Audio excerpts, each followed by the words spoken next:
ভিডিওর শুরুতেই তোমাকে একটা কথা বলি, শোনো। প্রতিটি সফল ব্যক্তির মধ্যে একটা কমন জিনিস থাকে, আর তা হলো আত্মবিশ্বাস।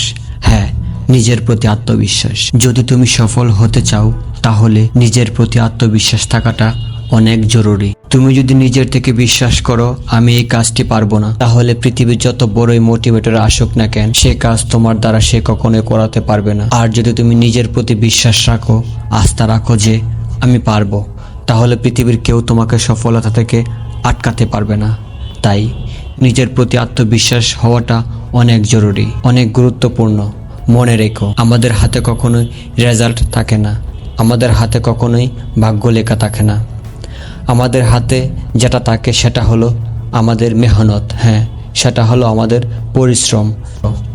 এটা মনে রেখো যে মেহনত করে, যে কঠোর পরিশ্রম করে, তাকে উপর আল্লাহ কখনোই হতাশ করে না, তাকে কখনোই নিরাশ করে না।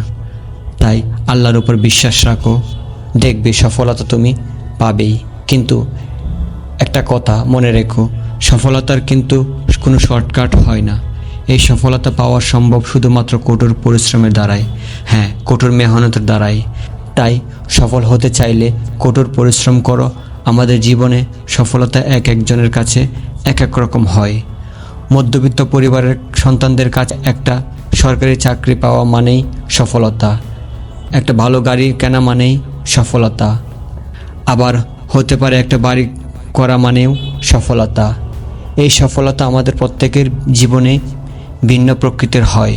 আবার অনেকেই আছে এই সফলতাকে এতটা সহজ বানায়, আর এটাই প্রয়োজন। সফলতা এত সহজ কেন হবে?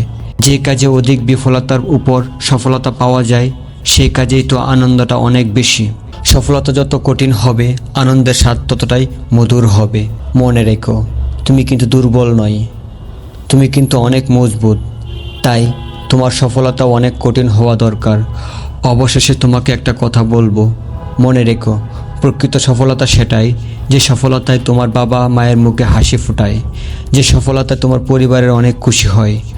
তাই সফলতা অর্জন করো, অর্জন করা তোমার জন্য অনেক জরুরি। তোমার সফলতা পাওয়াটা যে কতটা জরুরি সেটা হয়তো তুমি এখনও জানো না। তাই তোমাকে সফলতা পেতেই হবে। এই সমাজে এখনও অনেক মানুষ ভুল প্রমাণ করার বাকি।